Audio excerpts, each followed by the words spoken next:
حضرت ابو ہریرہ رضی اللہ تعالی عنہ روایت کرتے ہیں کہ رسول اللہ صلی اللہ علیہ وسلم نے فرمایا، اس ذات کی قسم جس کے قبضہ میں میری جان ہے،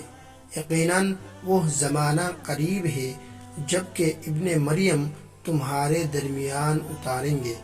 اور ایک منصف فیصلہ کرنے والے کی حیثیت سے آئیں گے، صلیب کو توڑ ڈالیں گے، سور کو قتل کر دیں گے اور جنگ ختم کر دیں گے، اور ان کے دور میں مال اس طرح بہہ پڑے گا کہ کوئی شخص اس کو قبول کرنے والا نہیں ملے گا۔ لوگوں کی نظروں میں ایک سجدہ کی قدر و قیمت دنیا و ما فیہا سے بھی زیادہ ہو جائیں گے۔ حدیث شریف بخاری شریف میں ہے